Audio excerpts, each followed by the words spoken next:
So everybody, we have a ton of news surrounding the fourth stimulus check, as well as the Social Security benefits. Congress is now finally making some big moves in regards to passing and sending out the fourth stimulus check. Folks, what do you think about President Biden so far?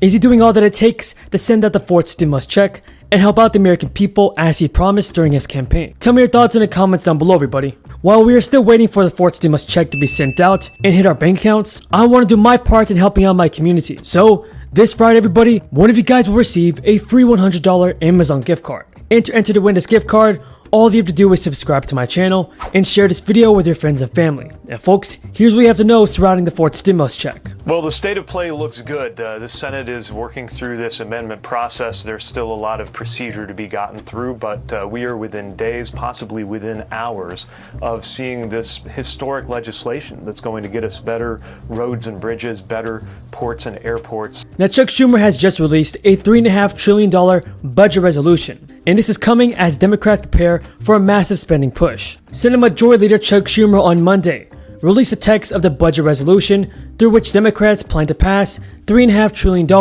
worth of agenda items along party lines, including massive government benefit programs and climate spending. Senate Democrats plan to move on the budget resolution this week after the chamber approves a bipartisan infrastructure bill. And folks, let's not forget, many Democrats and even some Republicans want to include something called social infrastructure in this huge infrastructure bill, which is going to be $3.5 trillion. It does give Democrats cover to pass this social spending package that you say it does the opposite, removing elements that would otherwise be a vehicle for that large reconciliation package, making it tougher for Democrats to get the rest through. Why don't some of your colleagues recognize that strategy? You know, everybody has to speak for themselves. But I think the best analyst of Senate politics would have to be Mitch McConnell. So, you know, you can believe me, you can believe somebody else.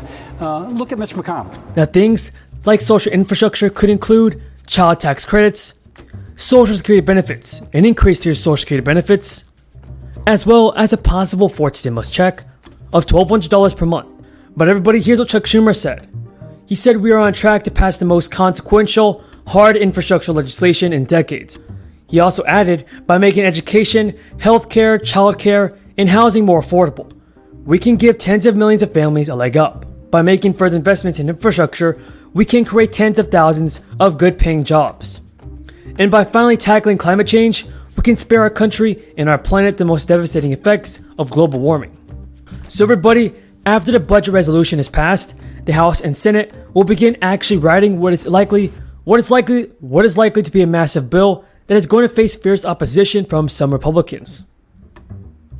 Let's remember, folks, with only 50 members in the Senate and a slim majority in the House, Democrats' margin for error on the reconciliation bill is extremely small. Folks, what are your thoughts on the Republicans and the GOP? Are they holding back the fourth stimulus check, and are they holding back the much needed stimulus checks from going to the American people? Are you a Democrat or a Republican, everybody? Tell me in the comments below. In fact, Social Security, which is perhaps the most successful federal program in the history of our country, has not contributed one penny. Plus, moderates like Senator Joe Manchin and Kirsten Sinema, and even Representative Josh Gottheimer of New Jersey, are likely to ask for a scaled-down package from the one supported by Democratic leadership and progressives. And a handful of moderate House Democrats got the internal party debate started over the weekend, with a letter to Speaker Pelosi asking her to make clear the reconciliation package's effect on the deficit and inflation. But the thing is, everybody, progressives such as Alexandria Ocasio-Cortez and Ilhan Omar are likely to counter that Democrats need to seize the opportunity that they have in control of the presidency and both chambers of Congress. In response to this, everybody, Chuck Schumer said, "When we took the majority in the Senate earlier this year, the American people entrusted us with great responsibility to make their lives better." So let's see what Chuck Schumer can do, everybody. Let's see if he can pass the fourth stimulus check. Now, the Senate has voted to end the debate on the $1 trillion infrastructure bill. And New York, and the state of New York, is looking to passing a fourth round of stimulus payments for its residents, much like the California Golden State stimulus check. By the way, folks, has the governor in your state sent you a fourth stimulus check yet? Tell me in the comments below. And do you believe that all 50 states across the country should give each of their state residents a fourth stimulus check?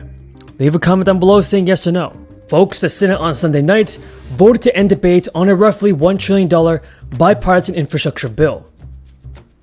And senators did vote 68-29 to end debate on the bill, which required 60 votes.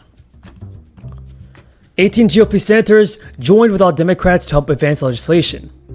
So it looks like some Democrats and Republicans can finally come to terms on some agreements in regards to the fourth stimulus check.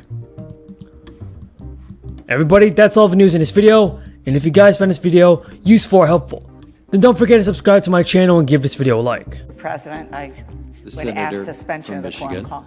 If we are in a quorum call, I'd ask. We are not in a quorum call. Okay, great. Thank you very much. Well, thank you, Mr. President. I rise today to speak about Michigan families.